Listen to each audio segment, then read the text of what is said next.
Chapitre 6. Une vieille amitié. 13 décembre 2002. Quand Harry se présenta au QG des Aurores le lendemain matin, il retrouva Davenport devant un bureau encombré d'une grosse pile de parchemins pliés. Je suis passé à Holyhead ce matin, expliqua-t-elle, et mademoiselle Jones, de retour au bercail, m'a elle-même confié tout son courrier. Trouve-toi une chaise. On va les lire et les classer par genre.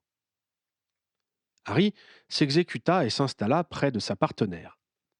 Vu l'état d'agacement dans lequel cela mettait sa fiancée, il espérait que cette affaire se terminerait le plus vite possible. Ginny ne lui avait pas fait de reproches clairs quand il était rentré chez lui après avoir ramené Teddy la veille au soir, mais son mutisme avait parlé pour elle. Ils avaient mangé en silence, puis elle s'était plongée dans un magazine tandis qu'il finissait un roman policier moldu, un genre auquel il avait pris goût après qu'Hermione l'y eût initié l'année précédente. Au bout de 3 heures, les deux aurores avaient terminé leur lecture. Le courrier se divisait en deux piles. Missive admirative de fans qui encourageaient la joueuse et son équipe, et messages enflammés d'hommes, et même d'une femme, témoignant de l'attrait physique qu'elle exerçait sur eux dans des termes parfois assez crus. Eh bien, il y en a qui se gênent pas, commenta Harry à la lecture d'un texte particulièrement pimenté. Je suppose qu'elles en reçoivent toutes de ce genre, remarqua Davenport. Harry ne répondit pas. Il n'avait jamais eu accès aux lettres de Ginny, il ne lisait pas le courrier qui ne lui était pas destiné, et ne s'était pas posé de questions sur ce qu'on lui écrivait. En imaginant Ginny déchiffrer les mots qu'il avait sous les yeux, il eut du mal à maîtriser une vague d'agacement. Voilà qui pouvait expliquer la réticence de Ginny à propos de son incursion chez les Harpies. Elle ne voulait pas qu'il comprenne sous quelle forme pouvait s'exprimer l'admiration déplacée de ses adorateurs. Harry repoussa ses pensées. Il était injuste. Lui aussi recevait des lettres de sorcières peu farouches, et Ginny, qui le savait puisqu'elle l'aidait à dépouiller son courrier, ne lui en avait jamais fait le reproche. Il était également régulièrement confronté à des avances à peine voilées de dames et demoiselles qu'il feignait de ne pas voir. Ginny était très susceptible à propos de son indépendance, mais au moins, elle n'était pas le moins du monde jalouse, alors que la popularité de Harry aurait pu l'inquiéter. Elle lui faisait confiance. De son côté, il n'avait aucune raison de la soupçonner de déloyauté. Inconsciente de la tempête qui s'était déchaînée sous le crâne de son équipier, ou suffisamment discrète pour faire semblant de n'avoir rien remarqué, Davenport indiqua: Je pense qu'il est temps de faire le point sur notre affaire. Qui a pu aller dans le local? Qui pourrait vouloir du mal à Gwenock Jones? L'attaque était-elle destinée à la blesser ou simplement à lui faire peur? Harry se secoua et se força à focaliser son attention sur son enquête. Suite à la disparition de la clé de Morgane, toute personne ayant accès au foyer a pu pénétrer dans le gymnasium, précisa-t-il. On va commencer par ceux du domaine alors. Qui pourrait en vouloir à Jones? Est-ce une rivalité sportive? Gwenog ne va sans doute pas tarder à prendre sa retraite, rappela Harry. On peut donc écarter l'hypothèse qu'une joueuse ait tenté de la pousser de côté pour récupérer le poste. On lui demandera quand même confirmation sur ce point, décida Davenport en notant ce qu'elle disait. Mais il y a la Coupe du Monde, continua Harry. Y a-t-il des Galloises dans l'équipe qui voudraient sa place? La personne qui a volé la clé a pu le faire pour le compte de quelqu'un d'autre. Il va nous falloir la liste de tous les batteurs gallois de niveau national. On a une dizaine d'équipes, évalua Harry. Si on ne prend que les titulaires, cela nous fait 20 batteurs. Statistiquement, il doit y en avoir à peu près 5 qui sont originaires du pays de Galles. Je compte sur toi pour récupérer leur nom, indiqua sa collègue. Et ce fut le tour de Harry de griffonner sur son carnet. Maintenant, continua-t-elle, voyons les inimitiés personnelles. Qu'avons-nous tiré de nos interrogatoires? Mrs. Norris n'a pas l'air de l'apprécier tellement, se souvint Harry. Elle n'aime personne. Pourquoi s'attaquerait-elle plutôt à Jones qui va bientôt partir? Objecta Davenport. Elle a peut-être une raison particulière de lui en vouloir. C'est une femme très vindicative, soutint Harry. D'accord, on la met sur la liste. Qui d'autre? L'infirmière et le cuisinier nous ont menti. Exact, même si je pense que nous avons déterminé ce qu'il cherchait à cacher. Valmey Morgan n'a pas semblé à l'aise quand on l'a interrogé, continua-t-elle. Son histoire de fille qui n'a pas de copain parce qu'elle est trop laide était peut-être une façon de dissimuler son trouble, et sa clé volée pourrait être du chiquet. Entendu, on la note. Il y a Esther Lynn Scott aussi, ajouta Harry. Autant sa cousine semblait contente de son sort, autant elle n'a pas eu un mot affectueux pour les joueuses. C'est la seule, avec Norris, à ne pas avoir dit les filles en parlant de l'équipe.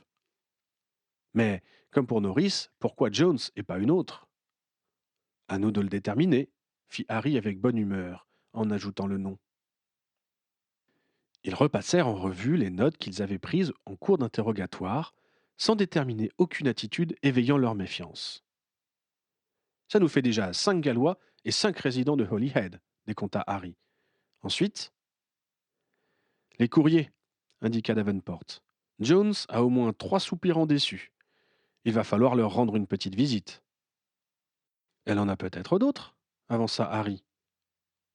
Cela fait partie des questions à poser à la demoiselle, convint Davenport. On va aussi lui demander si elle a rompu avec quelqu'un ces derniers mois. Ça va en faire du monde, soupira Harry.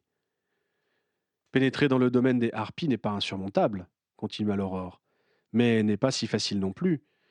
D'autre part, il fallait avoir le mot de passe pour déverrouiller le casier. Sauf si elle l'avait laissé ouvert, la corrigea Harry. Dans ce cas, il aurait fallu avoir drôlement de chance pour parvenir à entrer dans le local ce jour précis. Donc, soit le coupable est un familier de Jones et a son code, soit c'est un habitué des lieux qui a attendu l'occasion favorable pour agir. Une habituée, rectifia Harry. Il n'y a que les femmes qui ont accès régulièrement au gymnasium. Exact. Quoi qu'il en soit, il faut qu'on fasse une liste et qu'on la montre à Jones pour lui demander qui elle connaît bien ou qui pourrait lui en vouloir à ce point chez les harpies. Par ailleurs, on tentera de déterminer si les suspects extérieurs ont un lien avec une fille du domaine. Harry songea à la tristesse de Ginny quand une de ses coéquipières, toujours pas identifiée, lui avait saccagé ses affaires au moment où leur fiançailles avait été rendues publiques. Si c'était une joueuse de l'équipe, Gwenog serait sans doute choquée, elle aussi. Pas question d'écarter les pistes masculines, précisa sa partenaire. Ça peut très bien être une histoire de mec. Il y a même de fortes probabilités que ça en soit une. Allez, toi, tu te charges de récupérer les noms des batteurs gallois, moi, je vais voir la police magique pour vérifier s'ils n'ont rien contre nos suspects de Holyhead. En fin de matinée, ils se retrouvèrent pour échanger leurs trouvailles. La police n'avait pas de dossier sur les résidents de Holyhead. Ils feraient des recherches de routine dont ils leur communiqueraient le résultat d'ici quelques jours. J'ai mené mon enquête au département des jeux et sports, exposa Harry. Il n'y a que 4 autres batteurs gallois qui sont titulaires au niveau national. 3 ont été approchés par l'équipe du Pays de Galles et le 4e est chez les Canons qui se sont particulièrement vautrés cette année. On est certain qu'il ne sera pas choisi. Si Gwenog était empêché de faire la Coupe du Monde à cause d'une blessure ou d'un scandale, ils sont 3 à pouvoir récupérer son poste, dont un qui jouera avec elle si elle est sélectionnée. Hall Turodry des Chauves-souris de Ballycastle est le favori et a donc moins de raisons de s'en prendre à elle. Il reste Bledin Bowdler de l'Orgueil de Portree et Urient Kneis qui fait partie du club de Flakmar. Je parierais d'ailleurs plutôt sur lui, car son équipe s'est fait battre en finale par les Harpies et lui voler sa place serait une vengeance particulièrement réussie. Bien raisonné, le félicita sa partenaire. On rajoute ces 2 noms à la liste avec une option sur Kneth. Je vais les transmettre à la police magique et on ira ensuite les interroger. Il faut vérifier s'ils n'ont pas de petit ami à Holyhead. Tu crois qu'il y a des romances entre joueurs concurrents s'étonna Harry. Si tu avais l'occasion de disputer un match contre ta fiancée, tu l'aménagerais? Bien sûr que non, s'insurgea Harry. Tu vois. De plus, cette idylle pourrait être une manœuvre pour obtenir des renseignements sur Gwenog, comme son mot de passe. Une fois de plus, ce sont les femmes de Holyhead qui sont nos principales suspectes. Tu penses que je devrais demander à être déchargé de cette affaire s'inquiéta Harry. Ma fiancée est en première ligne, non? Te fricote avec Jones? Elle a 12 ans de plus que moi, rappela Harry. Et tu crois que ça empêche quelque chose? À l'air sardonique de sa partenaire, Harry comprit que son objection était stupide. Ça a fait près de 6 ans que je suis avec Ginny, et je viens de lui demander sa main. Je n'ai pas l'intention de remettre tout ça en cause, justifia le jeune homme plus posément. Bon, considère que je t'ai interrogé et que ta réponse m'a convaincu d'écarter mademoiselle Weasley, bientôt Potter, de mes soupçons. Harry se sentit un peu idiot d'avoir réagi avec autant de vigueur.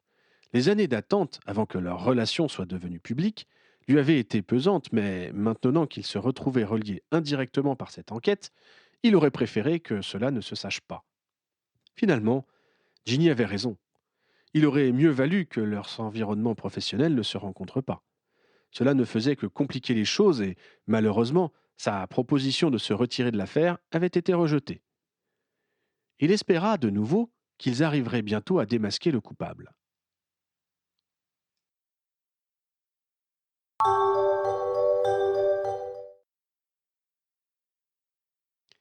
Ils mangèrent sur place, et Harry en profita pour parler un peu avec Pritchard. Ce faisant, il s'étonna de la facilité qu'il avait eue à travailler avec Davenport. Il ne savait pas grand-chose sur elle, mais le courant passait entre eux, et il appréciait sa façon d'enquêter.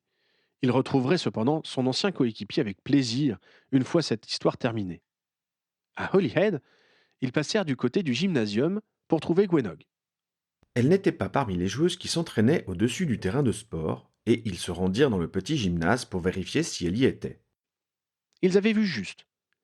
Elle s'escrimait sur un instrument de musculation dont Harry ne connaissait pas le nom. Elle semblait se venger de quelque chose sur le pauvre appareil qui gémissait de subir un tel traitement. Ce n'était visiblement pas le bon moment pour lui demander un entretien. Davenport examina la batteuse, puis avança vers elle.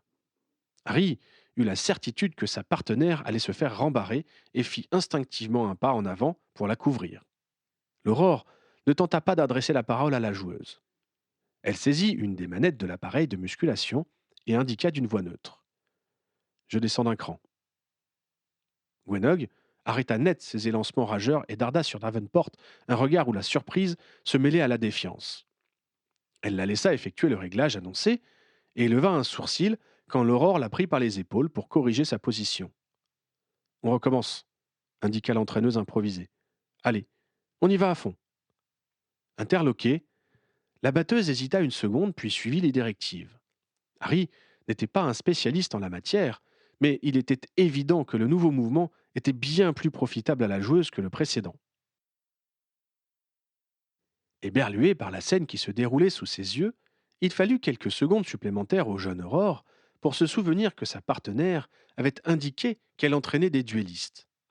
Gwenog fit une série de 20 sous le regard attentif de Davenport avant de s'arrêter. Je suppose que vous n'êtes pas venu pour ça, dit-elle en se redressant. Effectivement, convint Davenport. Cela nous arrangerait si vous acceptiez de nous parler.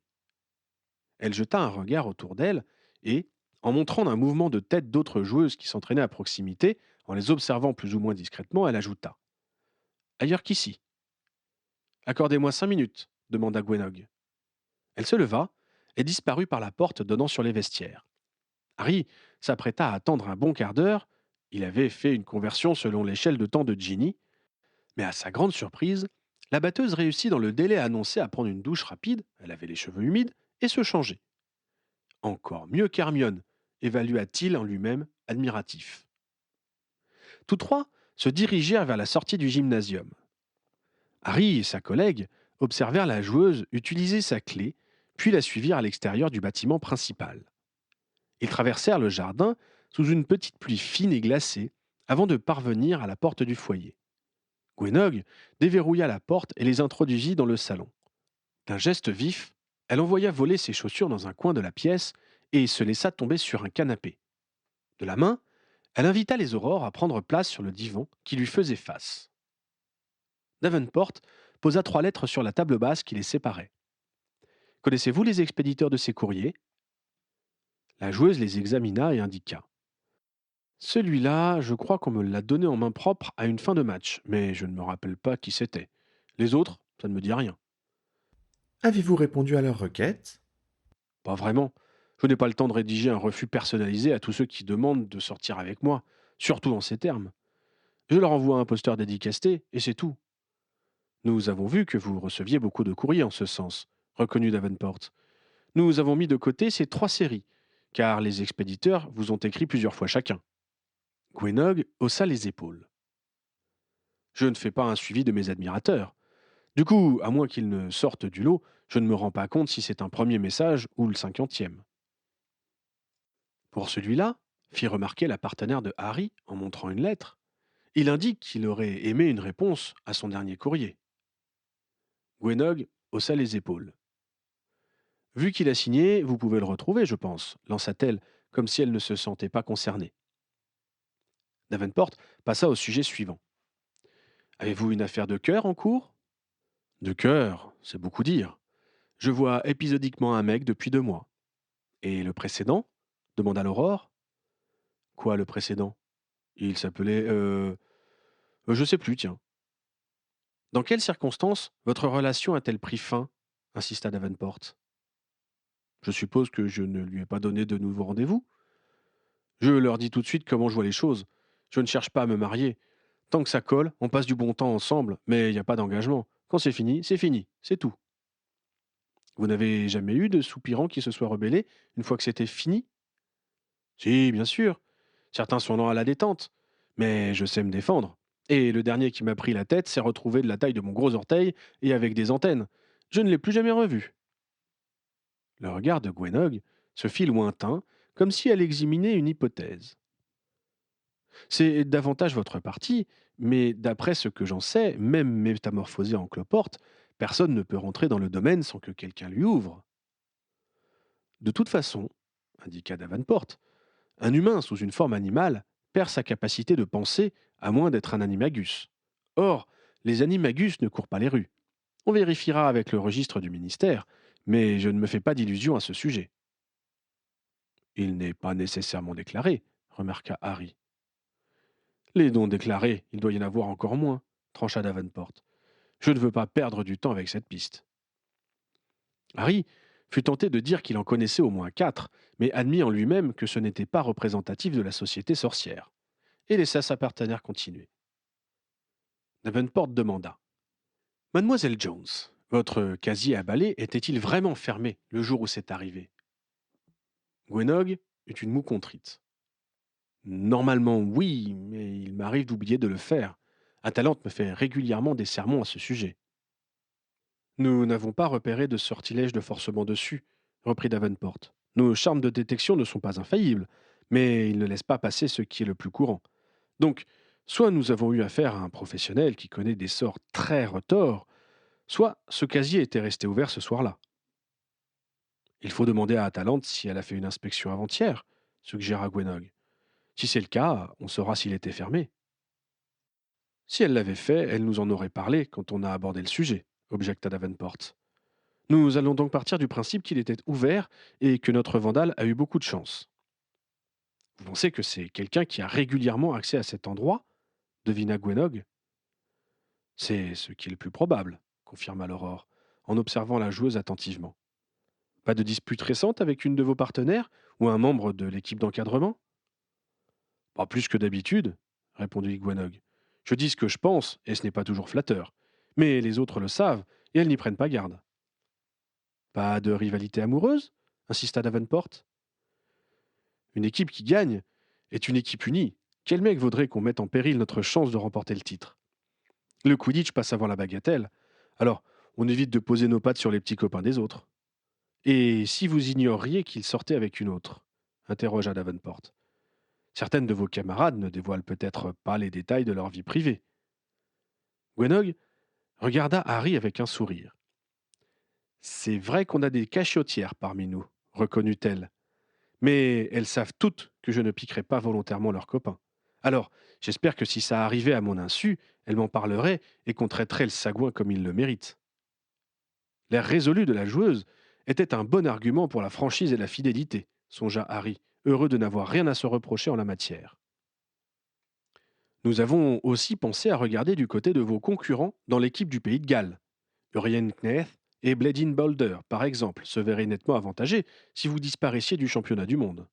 Mais comment se serait-il introduit ici? demanda Gwenog, qui avait bien compris le raisonnement suivi par les aurores. Avec l'aide d'une complice, qui aurait légitimement le droit d'aller dans le gymnasium, répondit Davenport.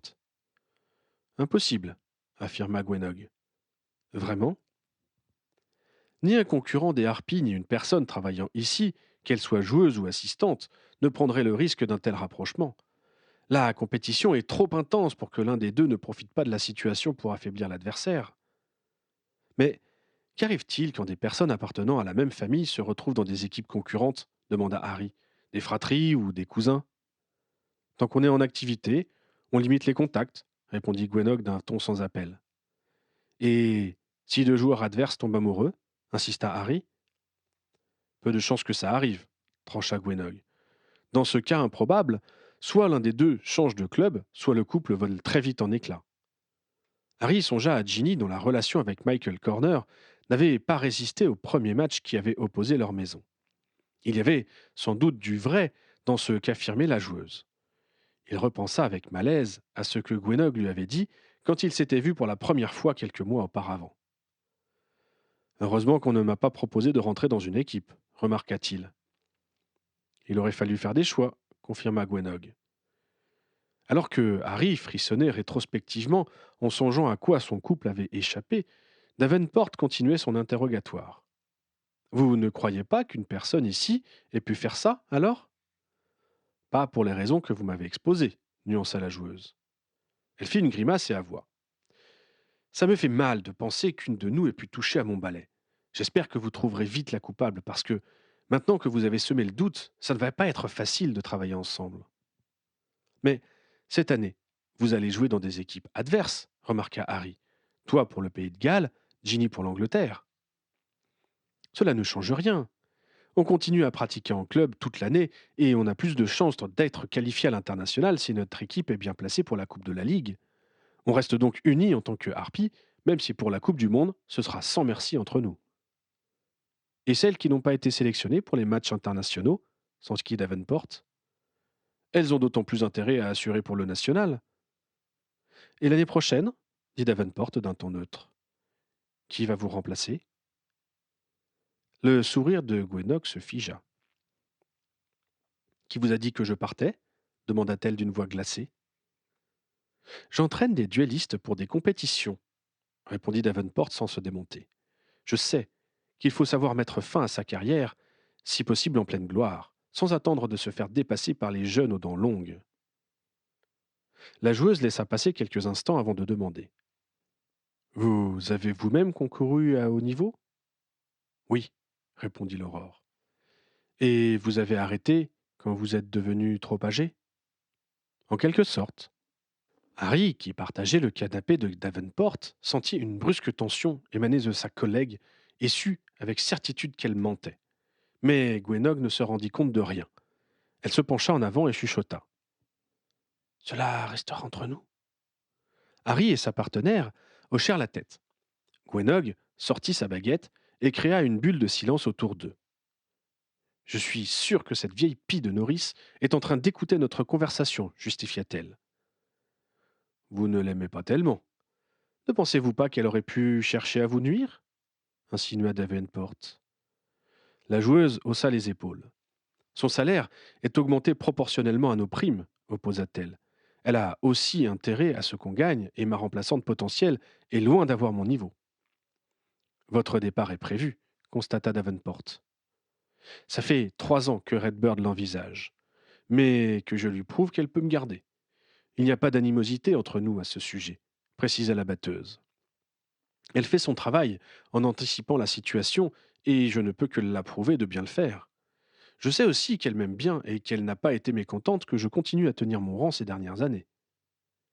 Quelles sont tes pistes de reconversion demanda Harry. J'en ai plusieurs. On m'a proposé une place au département des jeux et sports magiques du ministère. Mais cela n'en m'emballe pas. Ils sont un peu plan-plan là-bas, sans vouloir vous vexer. Disons qu'il y a certaines procédures à suivre, sourit Harry. Ouais, tu vois ce que je veux dire. Ce sera ma bouée de sauvetage si je ne trouve rien.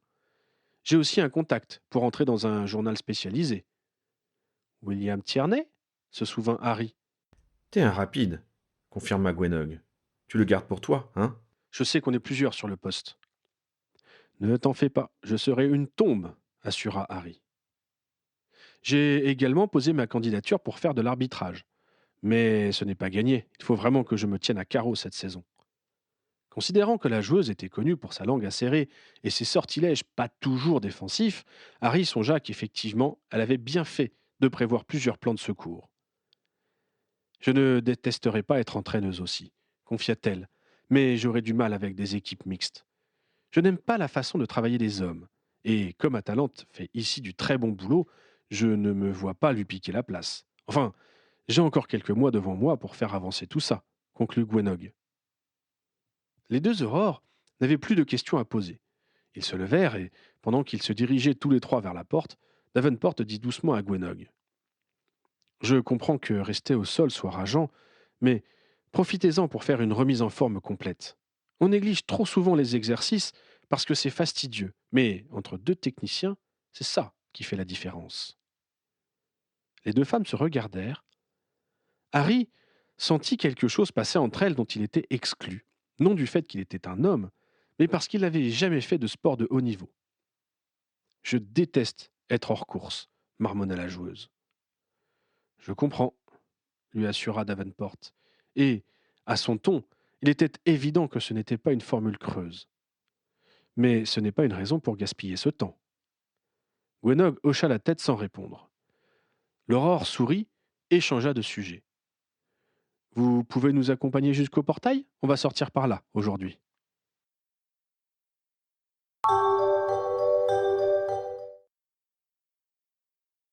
Ils se quittèrent à la grille. La batteuse repartit vers le bâtiment principal, sans doute pour rejoindre la salle de musculation. Les deux aurores se mirent à marcher le long du domaine d'un pas lent. La fois précédente, ils avaient testé les sorts qui défendaient l'accès au périmètre du club. Ce jour-là, ils se contentèrent de longer la haie végétale qui doublait le grillage, plus pour remettre de l'ordre dans leurs pensées que pour inspecter quoi que ce soit. La température avait encore chuté et Harry resserra autour de lui sa cape, celle que Ginny lui avait offerte pour Noël. Il repassait dans sa tête leurs déductions du matin et ce que la joueuse leur avait dit quand la réflexion de Janice le prit par surprise. Tu vois souvent le petit garçon que tu as amené au QG en mai dernier? Teddy? S'étonna Harry. Oui, assez, c'est mon filleul. Ah! Tu connaissais bien Tonks? Continua sa collègue. Nymphadora Tonks, je veux dire. Harry tenta de rencontrer le regard de Davenport, mais elle avait également coiffé sa capuche et il ne put voir son visage. Elle m'a protégé plusieurs fois, répondit-il brièvement, tout en se disant que ce qui le liait à Tonks ne se résumait pas en une phrase. Et puis, son mari était un ami proche de mon père. Et comment va Andromeda demanda sa collègue, le prenant une fois de plus au dépourvu. Tu la connais? Elle était de mon année à Poudlard. On n'était pas de la même maison, mais on fréquentait toutes les deux le club de duel. Harry resta un moment pensif. Il avait du mal à imaginer Andromeda si posée et aux gestes si mesurés se battre en duel.